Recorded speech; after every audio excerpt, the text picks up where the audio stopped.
Assalamualaikum warahmatullahi wabarakatuh. Perkenalkan, nama saya Irfan Nobiansyah, mahasiswa S1 Informatika, Fakultas Teknik semester 7.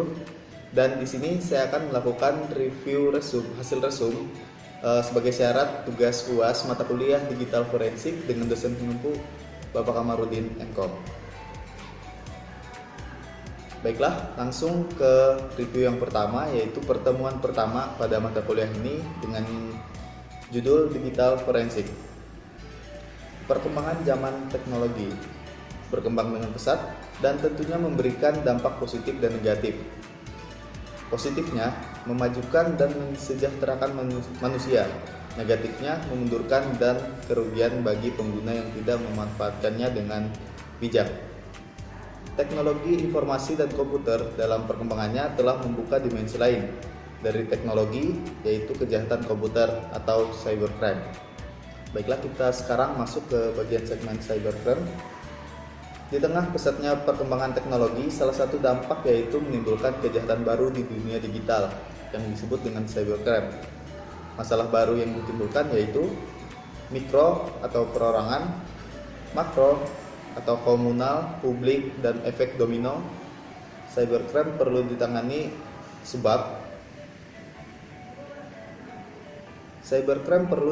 sebab karena sifat alami teknologi informasi memungkinkan pelaku kejahatan untuk menyembunyikan jejaknya.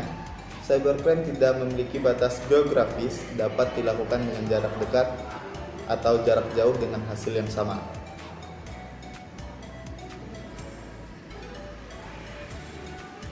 Baiklah, selanjutnya di bagian komputer forensik. Forensik merupakan suatu proses ilmiah dalam mengumpulkan, menganalisa, dan menghadirkan berbagai bukti dalam sidang pengadilan terkait adanya suatu kasus hukum. Komputer forensik adalah aktivitas yang berhubungan dengan pemeliharaan, identifikasi, pengambilan, penyaringan, dan dokumentasi bukti komputer dalam kejahatan komputer.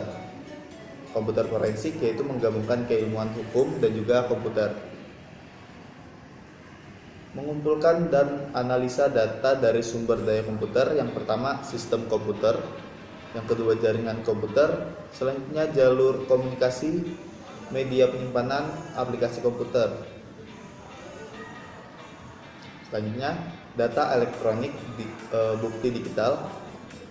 Data elektronik berupa dokumen, informasi, keuangan, email, job schedule, log, transkrip, voice email, dan lain-lain.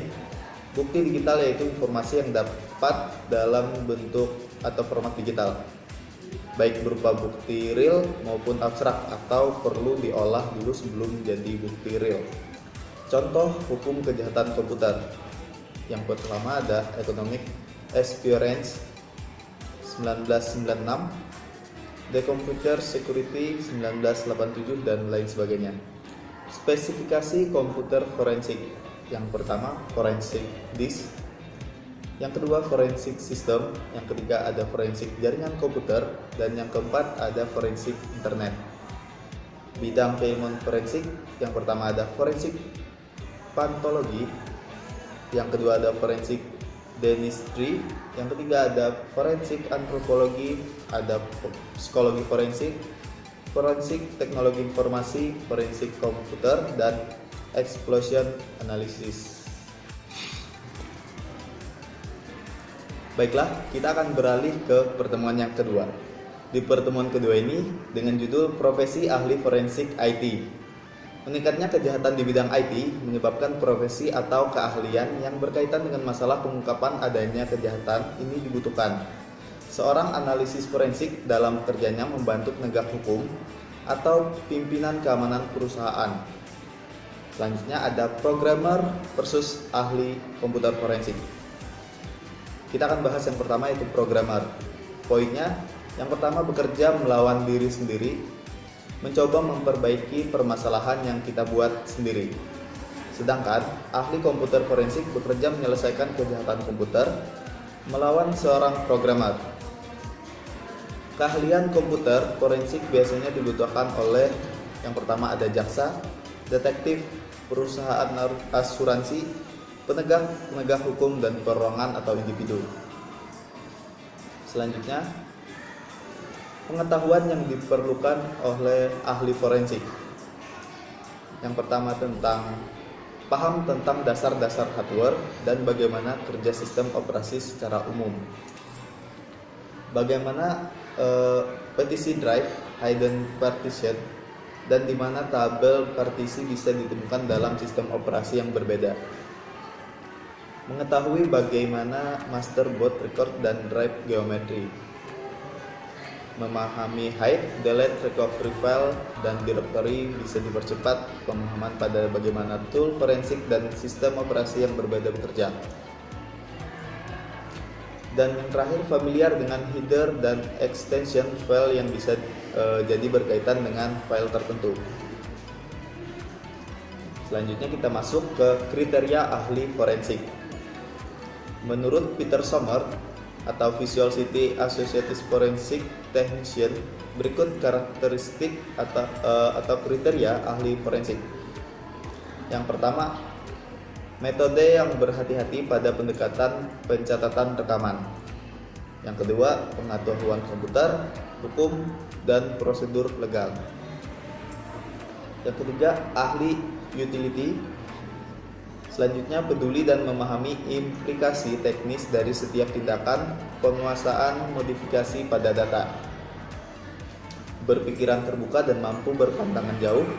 Etika yang tinggi, selalu belajar dan menggunakan data dalam mengambil kesimpulan.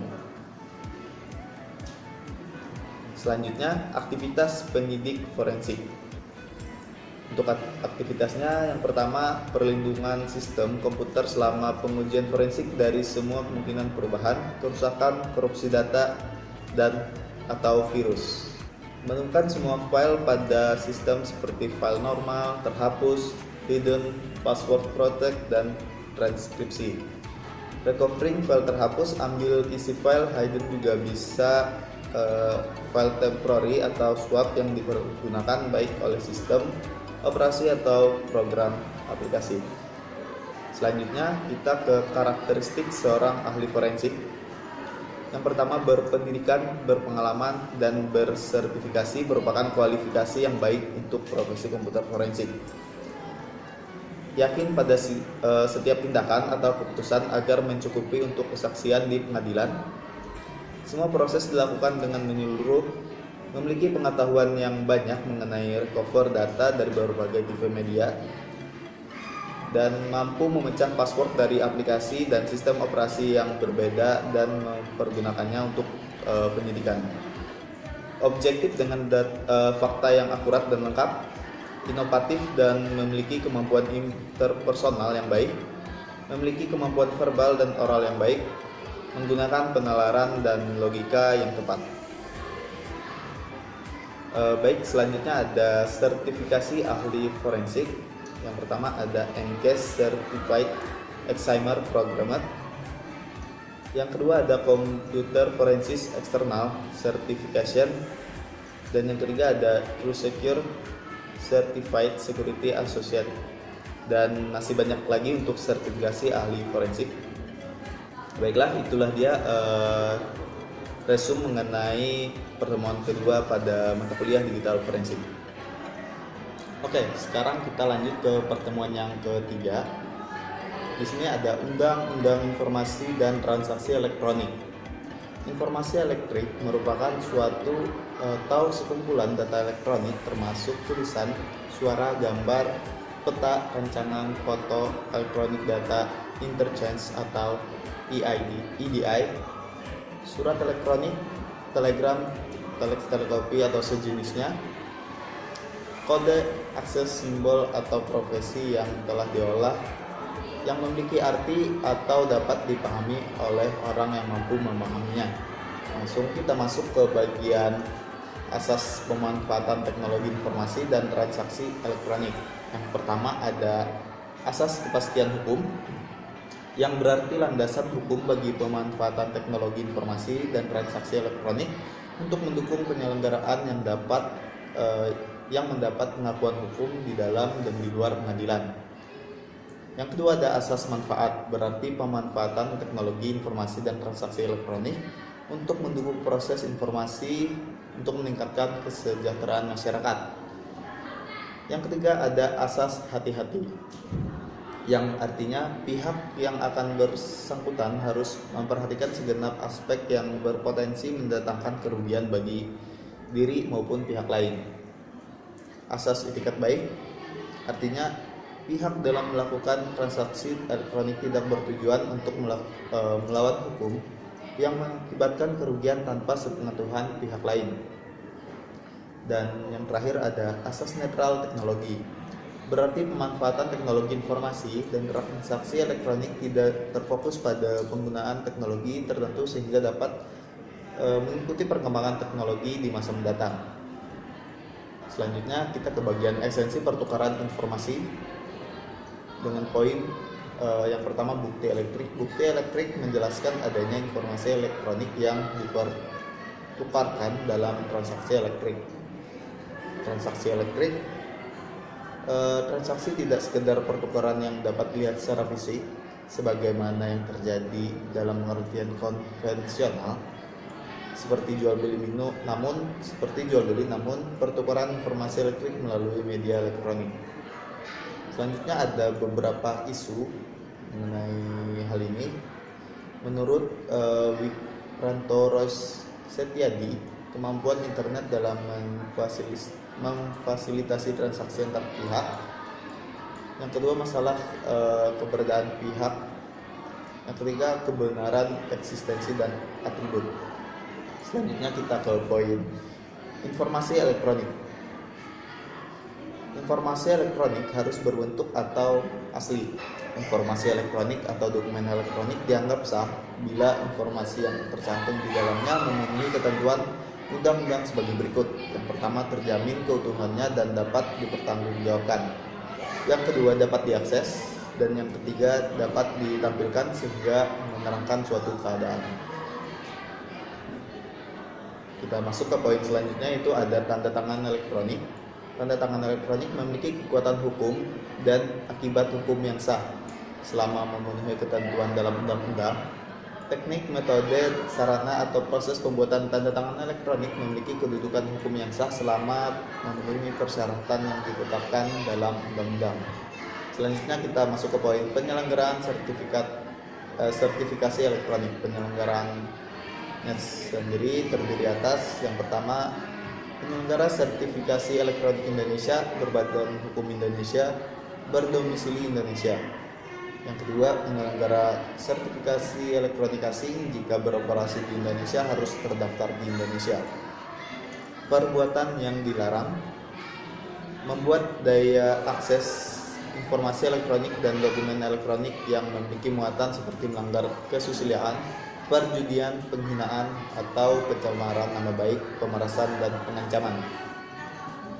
Menyebar berita bohong atau hoax: menyebarkan informasi yang menimbulkan rasa kebencian atau permusuhan berdasarkan agama, suku, ras, dan sara. Itulah dia review mengenai pertemuan ketiga. Oke, kita lanjut ke pertemuan yang keempat dengan judul Komputer Forensik dalam Hukum Indonesia. Ada beberapa pendapat mengenai pengertian hukum. Dari beberapa pengertian tersebut, hukum meliputi beberapa unsur sebagai berikut. Yang pertama, aturan tentang tingkah laku masyarakat. Yang kedua, dibuat oleh yang berwajib atau yang berwenang. Yang ketiga, berisi perintah dan larangan. Yang keempat, bersifat memaksa. Dan yang kelima, terhadap pelanggaran ada sanksi yang tegas. Tujuan hukum adalah menjamin adanya kepastian hukum dalam masyarakat yang bersedikan keadilan. Oke, kita masuk ke poin yang pertama, kategori hukum. Hukum menurut isinya. Yang pertama ada hukum privat atau hukum sipil, hukum yang mengatur kepentingan antar perorangan. Contoh, hukum perdata, hukum dagang. Selanjutnya ada hukum publik atau hukum negara, hukum yang mengatur hubungan antara negara dengan alat perlengkapan negara atau perseorangan. Contohnya hukum pidana, hukum tata negara. Kita masuk ke poin selanjutnya, ada hukum menurut cara mempertahankannya. hukum material yang berisi peraturan berupa perintah dan larangan, hukum formal atau hukum proses atau hukum acara, hukum yang memuat peraturan tentang cara melaksanakan dan mempertahankan hukum material, yaitu cara-cara mengajukan suatu perkara ke pengadilan hingga putusan. Forensik IT dikategorikan sebagai bagian dari hukum acara pidana karena memuat tentang cara-cara atau prosedur pembuktian terjadinya suatu pelanggaran di bidang IT agar dapat diajukan ke pengadilan untuk mendapat putusan hakim. Selanjutnya ada kebijakan hukum pidana. Kriminalisasi suatu kebijakan dalam menetapkan suatu perbuatan yang semula bukan tindak pidana menjadi suatu tindak pidana. Selanjutnya ada asas legalitas, asas yang menentukan bahwa tidak ada perbuatan yang dilarang dan diancam dengan pidana jika tidak ditentukan terlebih dahulu dalam undang-undang. Asas berlakunya hukum pidana menurut 4 pasal 2-9 KUHP. Pertama ada asal teritorial, yang kedua asas nasional aktif, yang ketiga ada asas nasional pasif, dan yang keempat ada asas universal. Kebijakan formulasi terhadap tindak pidana mayantara, dan selanjutnya ada RUU TPT atau tindak pidana di bidang teknologi informasi. Tindak pidana yang berkaitan dengan teknologi informasi sebagai sasarannya pada berikut. Yang pertama ada pasal 21 intersepsi, pasal 22 merusak situs internet, pasal 23 menyadap terhadap jaringan komunikasi data, pasal 24 memasukkan nomor internal protokol, pasal 25 merusak database atau enkripsi, pasal 26 penggunaan nama domain yang tidak sah, pasal 27 penyalahgunaan surat elektronik, pasal 28 pelanggaran hak cipta, pasal 29 pelanggaran hak privasi dari bab 8. Sini ada UU ITE atau Informasi dan Transaksi Elektronik nomor 11 tahun 2008. Ada beberapa bab dari bab 1 dan seterusnya. Baiklah, demikian review mengenai pertemuan keempat pada kali ini. Oke, kita lanjut pada pertemuan yang kelima, yaitu standar metodologi komputer forensik. Standar komputer forensik mengacu pada 5 faktor, yaitu yang pertama ada identifikasi subjek, yang kedua memperbaiki komputer, yang ketiga mengungkap jalur komunikasi, dan yang keempat ada permintaan investigasi. Kita akan masuk ke poin panduan keprofesian. Di sini ada beberapa poin. Yang pertama ada pengujian komputer forensik harus dilakukan secara menyeluruh. Yang kedua ada media pengujian harus disterilisasi. Yang ketiga, image bit dari media asli harus dibuat untuk dianalisa. Yang terakhir ada integritas dari media asli harus dipelihara selama penyelidikan. Syarat pengujian forensik. Ada 3 syarat dalam pengujian forensik, yaitu yang pertama penggunaan media forensik yang steril. Pengujian harus mempertahankan integritas media asli, dan yang terakhir ada printout dan copy data hasil pengujian harus ditandai, dikenali, dan disertakan. Kita ke bagian kemampuan penyidik. Aspek untuk meningkatkan kemampuan penyidik ada beberapa poin. Yang pertama, melakukan pemeriksaan ulang dengan tool yang berbeda. Tetap berusaha objektif selama penyidikan. Yakinkan langkah Anda yang disetujui pihak manajemen dan hukum. Kaitkan barang bukti dengan hardware tertentu. Buatlah log tertulis selama penyelidikan, logis dan akurat. Gunakan capture full screen. Backup barang bukti. Kumpulkan juga barang bukti yang ada di tempat terpisah. Kebijakan dan prosedur. Yang pertama personel, yang kedua pertimbangan administratif, yang ketiga permintaan layanan, yang keempat manajerial kasus, yang kelima pemrosesan kasus, dan yang terakhir mengembangkan prosedur teknikal. Pertimbangan administratif. Pertimbangan yang diperlukan yang pertama yaitu software, yang kedua ketersediaan sumber daya, dan yang ketiga pelatihan. Selanjutnya kita masuk ke bagian IOC atau International Organization Computer Advance yang didirikan pada tahun 1995 sebagai media atau sarana pertukaran informasi bagi para penegak hukum skala internasional mengenai investigasi kejahatan komputer dan masalah forensik.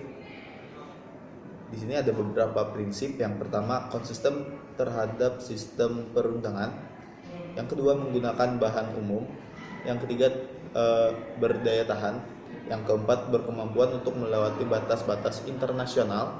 Yang kelima, mampu menanamkan keyakinan terhadap integritas advance. Yang selanjutnya dapat diaplikasikan pada setiap forensic advance. Dan yang terakhir, aplikatif untuk setiap tingkatan mencakup individual, organisasi, dan negara.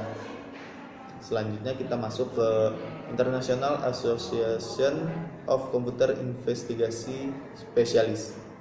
Organisasi internasional yang terdiri dari para penegak hukum profesional yang ditunjukkan untuk kepentingan edukasi, spesifikasi ilmu komputer forensik. Nah, itu dia untuk review pertemuan yang kelima.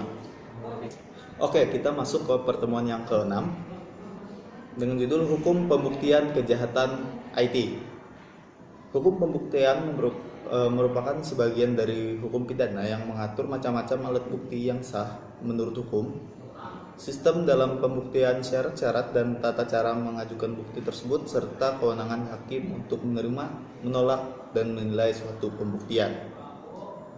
Sumber hukum pembuktian yaitu Undang-Undang Nomor 8 Tahun 1981 tentang Hukum Acara Pidana KUHP, doktrin atau ajaran jurisprudensi. Tujuan dan guna pembuktian. Yang pertama, bagi penuntut hukum agar menyatakan terdakwa bersalah sesuai dengan syarat atau catatan dakwaan. Yang kedua, bagi terdakwa atau penasihat hukum agar menyatakan terdakwa dibebaskan dan meringankan pidananya. Yang ketiga, bagi hakim atas dasar pembuktian dalam persidangan baik berasal dari penuntut umum atau penasihat hukum atau terdakwa dibuat dasar untuk membuat keputusan. Alat bukti. Alat bukti menurut Undang-Undang Informasi dan Transaksi Elektronik atau UU ITE. Yang pertama ada pasal 5 ayat 1 dan 2. Informasi elektronik dan atau dokumen elektronik atau hasil cetaknya merupakan alat bukti hukum yang sah. Pasal 44 UU ITE. Alat bukti penyidikan, penuntutan, dan pemeriksaan di pengadilan adalah sebagai berikut. Yang pertama, alat bukti yang dimaksud dalam ketentuan perundang-undangan dana. Yang kedua, alat bukti lain berupa informasi elektronik dan atau dokumen elektronik. Sumber bukti digital memiliki 3 kategori besar, yaitu Open Computer System, Communication System, Embedded Computer System. Teori pembuktian. Pada pasal 183 KUHP secara tegas merumuskan bahwa hakim tidak boleh menjatuhkan pidana kepada seorang kecuali apabila dengan sekurang-kurangnya 2 alat bukti yang sah yang ia peroleh keyakinan bahwa suatu tindakan pidana benar-benar terjadi dan bahwa terdakwalah yang bersalah melakukannya. Teori pembuktian dalam hukum acara pidana. Teori pembuktian berdasarkan keyakinan hakim atas alasan yang logis. Teori pembuktian berdasarkan undang-undang secara negatif. Menilai evidence. Faktor yang menjadi pertimbangan yaitu pertama, penilaian kasus, on-site consideration, analisa lokasi pemrosesan, pertimbangan hukum, analisa evidence. Selanjutnya, analisa evidence. Yang pertama ada poin lokasi ditemukan evidence, stabilitas media yang dilakukan pemeriksaan, menentukan bagaimana evidence didokumentasikan, mengevaluasi lokasi media penyimpanan, memastikan kondisi dari evidence, menganalisa kebutuhan dan cadangan listrik. Pemeriksaan evidence, pengajuan dilakukan dengan tahap. Yang pertama persiapan sebagai langkah awal, yang kedua ada ekstraksi, dan yang ketiga ada menganalisa data terekstrak, dan yang terakhir ada kesimpulan. Selanjutnya ada perlindungan dan ancaman terhadap barang bukti. Perlindungan menurut Jim MC Milan, berdasarkan banyak kasus tidak dibawa ke pengadilan karena barang bukti yang tidak memadai.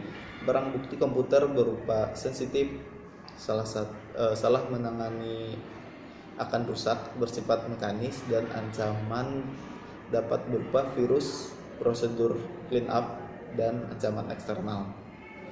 Itulah dia review dari resume pertemuan ke-6. Baiklah, kita lanjut ke pertemuan yang ke-8. Jadi pada pertemuan kali ini, mahasiswa dan dosen mata kuliah digital forensik yaitu Bapak Kamarudin Kom berdiskusi, dan kami sebagai mahasiswa juga menjelaskan hasil dari progres tugas digital forensik sebagai keperluan UTS atau ujian tengah semester. Dan untuk tugasnya itu sendiri yaitu mereview jurnal mengenai digital forensik. Dan pada penyerahan atau penjelasan progres mengenai tugas tersebut, penulis menyelesaikan satu jurnal dengan judul Penggunaan Alat Bukti Digital dalam Komputer Forensik pada Penyidikan Tindak Pidana Mayantara di Direktorat Kriminal Khusus Polda Sumbar atau Sumatera Barat. Selanjutnya kita masuk ke pertemuan yang ke-8, yaitu ujian tengah semester. Pada pertemuan ke-8 ini merupakan pada pertemuan ke-8 ini kita sudah memasuki masa ujian tengah semester, dan kita pun sudah diberikan tugas oleh Bapak Kamarudin Kom jauh hari sebelum tanggalnya UTS. Dan untuk tugasnya sendiri yaitu mereview jurnal mengenai digital forensik dan juga mempresentasikan hasil review menggunakan video seperti yang saya lakukan saat ini. Dan untuk pengumpulannya sendiri yaitu pada tanggal 25 November 2022 pukul 23.59 WITA waktu Indonesia Tengah. Dan jurnal yang sudah saya review yaitu ada 5. Yang pertama, penggunaan alat bukti digital dalam komputer forensik pada penyidikan tindak pidana Mayantara di Direktorat Kriminal Khusus Polda Sumbar, dengan jurnal UNES Jurnal Suara of Justicia. Selanjutnya judul yang kedua, investigasi digital pada Facebook Messenger menggunakan National Institute of Justice, dengan judul jurnal JIP atau Jurnal Informatika Polynema. Yang ketiga ada judul investigasi forensik terhadap bukti digital dalam mengungkap cybercrime, dengan judul jurnal Cyber Security dan Forensik Digital. Dan yang keempat ada Encryption as the Legal Protection Against Cybercrimes Associated with Digital and Certificates in Indonesia, dengan judul jurnal International Journal of Cyber Criminology. Selanjutnya jurnal yang terakhir yaitu Investigating Various Approaches and Ways to Detect Cybercrime, dengan judul jurnal Journal of Network Security. Demikian review mengenai pertemuan ke-8 yaitu ujian tengah semester. Oke, selanjutnya kita masuk ke pertemuan yang ke-9 dengan judul Kejahatan Bidang Teknologi Informasi.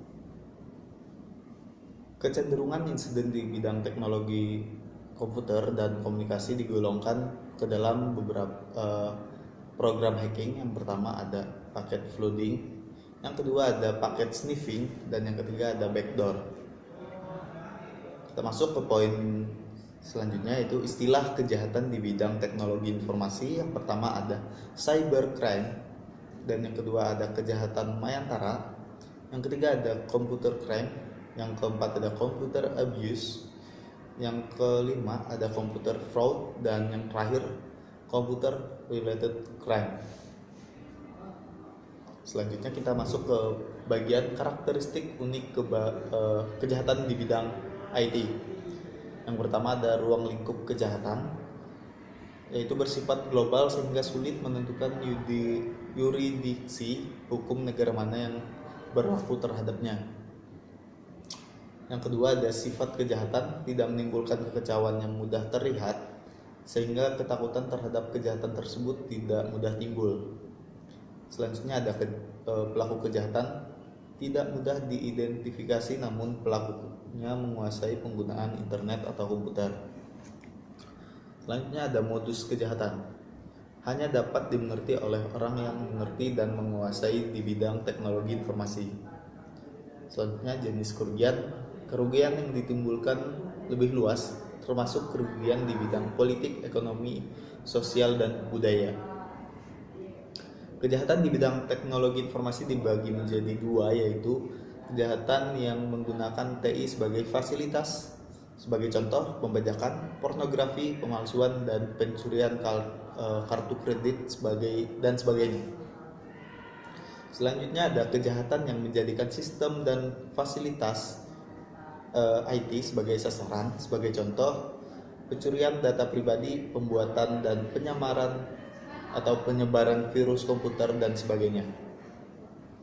Jenis cybercrime menurut Teguh Wahyono, Eskom, tahun 2006, jenis cybercrime dikelompokkan menjadi yang pertama, cybercrime berdasarkan aktivitas, cybercrime berdasarkan motif kegiatan, dan cybercrime berdasarkan sasaran kejahatan.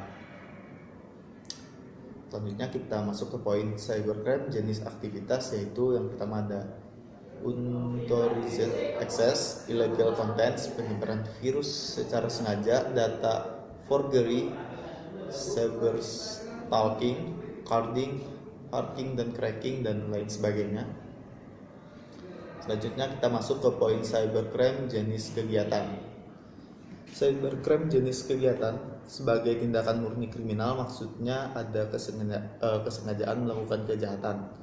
Cybercrime sebagai kejahatan abu-abu, maksudnya kegiatan yang dimaksud sulit ditemukan sebagai kejahatan karena motif terkadang tidak dimaksud untuk berbuat kejahatan.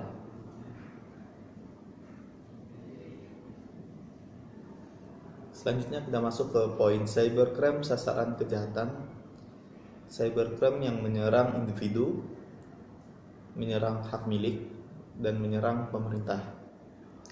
Penanggulangan cybercrime yang pertama ada pengamanan sistem, penanggulangan global, perlunya cyber law, dan perlunya dukungan lembaga khusus. Baik, itulah dia review hasil resum di pertemuan ke-9.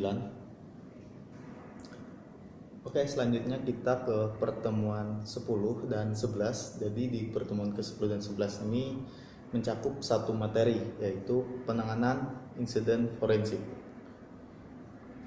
Jenis insiden menurut The Information Security Management, yaitu yang pertama ada virus, yang kedua ada unauthorized access, yang ketiga pencurian atau kehilangan kepercayaan pada informasi, yang selanjutnya ada serangan denial of service pada sistem, dan yang terakhir korupsi informasi. Selanjutnya persiapan, penggunaan beberapa tool untuk mencegah penyusupan dengan deteksi, backup sistem, kebijakan password, kebijakan keamanan sistem, lakukan instalasi patch security, pergunakan security auditing tools, pelajari sistem lebih lama, aktifkan fasilitas logging dan accounting, lakukan audit dan pengujian pada sistem secara rutin. Selanjutnya mengenai prosedur penanganan insiden. Poin yang pertama, bagaimana mengamankan dan menjaga barang bukti, di mana dan bagaimana mencari barang bukti, daftar yang dipersiapkan untuk laporan menyeluruh, daftar orang untuk keperluan pelaporan, daftar software yang digunakan, dan daftar ahli. Emergency Action Card. Tetap tenang sehingga terhindar dari kesalahan fatal. Buatlah catatan yang baik dan relevan. Beritahu orang yang tepat dan carilah pertolongan. Tetapkan kebijakan orang-orang terpercaya yang boleh tahu. Gunakan jalur komunikasi terpisah dari sistem yang mengalami kompromis. Isolasi masalah sehingga tidak bertambah buruk. Buat backup sistem, temukan sumber masalah, kembali ke pekerjaan semula setelah backup terjamin, dan lakukan restore sistem, belajar dari pengalaman. Selanjutnya ada panduan pemrosesan barang bukti. Ya, poin yang pertama ada shutdown komputer dan perlu dipertimbangkan kerusakan proses yang berjalan di background. Selanjutnya ada dokumentasikan konfigurasi hardware dari sistem. Pindahkan sistem komputer ke lokasi yang aman. Buatkan backup bit dari hard disk dan floppy. Uji autentifikasi data dari semua penyimpanan. Dokumentasikan tanggal dan waktu yang berhubungan dengan file komputer. Buat daftar keyword pencarian. Evaluasi swap file. Evaluasi file slug dari dalam memori yang terjadi selama file ditutup. Pencarian keyword pada file slug, dan unallocated space. Dokumentasikan nama file atau atribut tanggal dan file. Identifikasikan anomali file, program, dan storage. Evaluasi fungsionalitas program untuk mengetahui kegunaannya. Dokumentasikan temuan dan software yang digunakan. Buat kopi dari software yang digunakan. Poin yang selanjutnya itu tahap pemrosesan barang bukti, dan ini menurut Jim MC Milan ada 5 tahapan pemrosesan, yaitu yang pertama ada persiapan, snapshot, transport, pengujian, dan analisa. Dan itulah dia hasil resum dari pertemuan ke-11 dan pertemuan ke-10 dan ke-11. Dan selanjutnya kita masuk ke pertemuan yang 12, yaitu investigasi kasus IT. Dan poin yang pertama, prosedur forensik yang biasa dilakukan investigator, yaitu membuat copies dari seluruh log data yang dianggap perlu pada suatu media yang terpisah, membuat fingerprint dari data secara matematis, membuat fingerprint dan copies secara matematis, membuat suatu access master list, dokumentasi yang baik dari segala sesuatu yang dikerjakan. Batas-batas untuk investigator agar hipotesa akurat, yaitu yang pertama, jangan merubah bukti asli, jangan mengeksekusi program pada bukti atau komputer, terutama operasi sistem, tidak mengizinkan tersangka untuk berinteraksi dengan bukti, sesegera mungkin membackup bukti yang ada di dalam komputer tersangka, rekam seluruh aktivitas investigasi. Jika perlu, pindahkan bukti ke tempat penyimpanan yang lebih aman. Pencarian informasi. Di sini ada 2 poin. Yang pertama, jika melakukan penggalian informasi lebih dalam ke saksi, gunakan wawancara interaktif. Yang kedua, jika memungkinkan, rekonstruksi dilakukan dengan atau tanpa tersangka sehingga apa yang masih belum jelas dapat tergambar dalam rekonstruksi. Selanjutnya kita masuk ke data recovery, merupakan komponen yang penting untuk mengetahui apa yang terjadi, rekaman data, dan korespondensi dari petunjuk lainnya. Pembuatan laporan dalam analisa media, yaitu tanggal dan waktu terjadinya pelanggaran hukum, tanggal dan waktu pada saat investigasi, permasalahan yang signifikan, masa berlaku analisa laporan, penemuan yang berharga atau bukti, teknik khusus yang dibutuhkan atau digunakan, bantuan pihak lain atau pihak ketiga. Logout evidence atau visual inspection and inventory. Poin yang pertama, logout seluruh komputer untuk dianalisa lebih lanjut. Jika ada media penyimpanan yang lain, diberi label khusus. Inspeksi visual dilakukan dengan melakukan cycle backup. Yang selanjutnya, buka casing CPU, identifikasi dan analisa sirkuit internal, dan buat catatan. Berikan rekomendasi apakah CPU bisa dijadikan barang bukti fisik atau tidak. Catat keseluruhan letak perangkat, dokumentasikan dalam bentuk gambar sebelum dan sesudah identifikasi dan analisa. Data file. Di sini ada 2 data file, yaitu format dan petisi. PTC membagi media secara logika, file system mengidentifikasi bagaimana file dinamai, disimpan, diakses, dan diorganisir pada logical volume.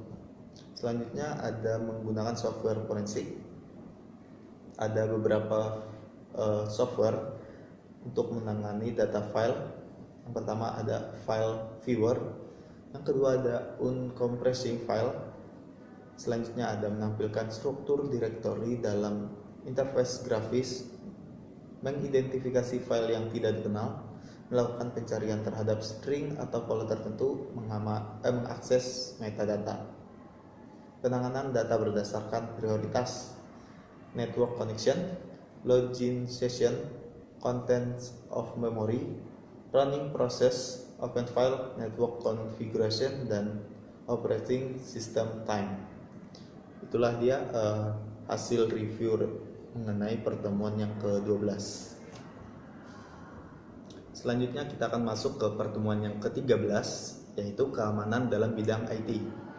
Keamanan dalam penggunaan komputer dan internet sangat tergantung minimal pada pihak ketiga, yaitu penggunaan user, fasilitator komputer, internet, penyelenggaraan sistem elektronik, penyediaan produk atau teknologi, yaitu perusahaan yang membuat perangkat lunak.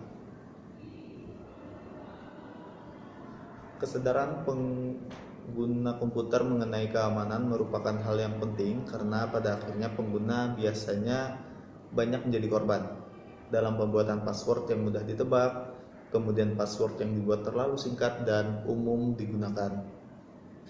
Oke, kita masuk ke bagian phishing atau spoofing. Bertujuan untuk menipu pengguna seolah-olah membuka situs asli dari sebuah institusi, padahal situs itu palsu.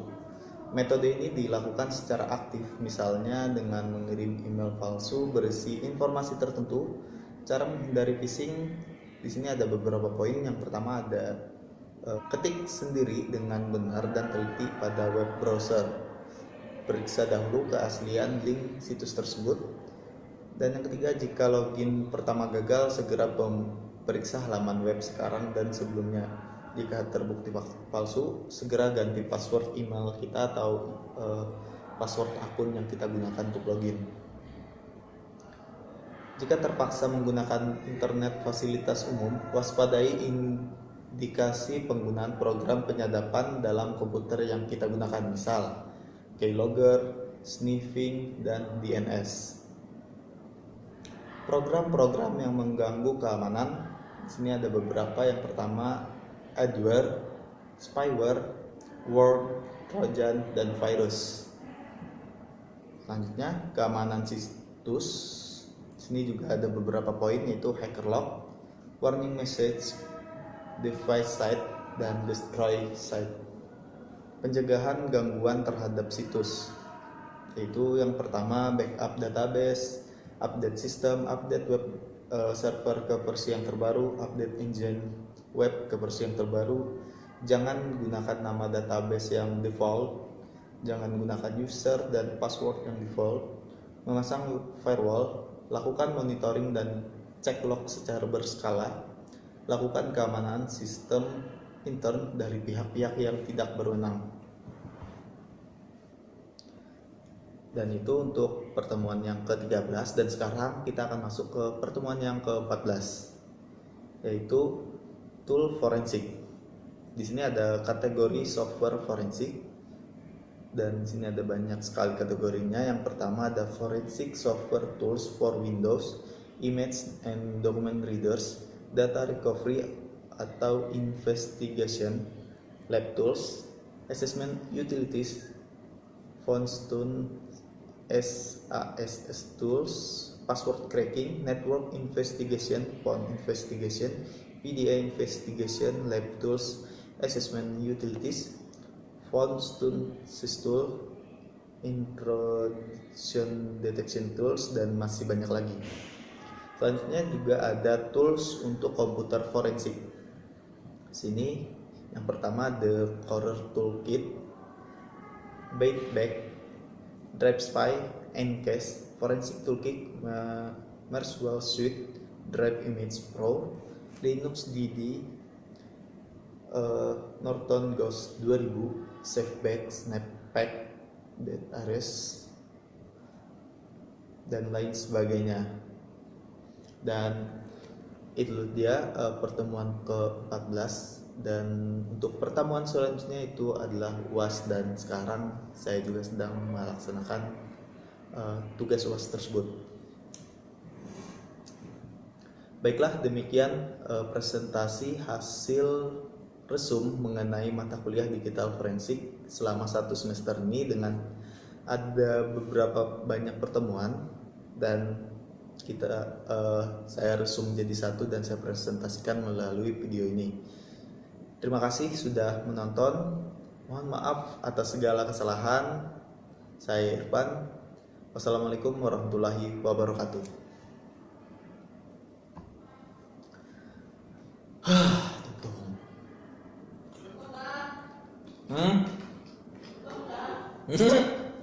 Yoi, mau dengerin.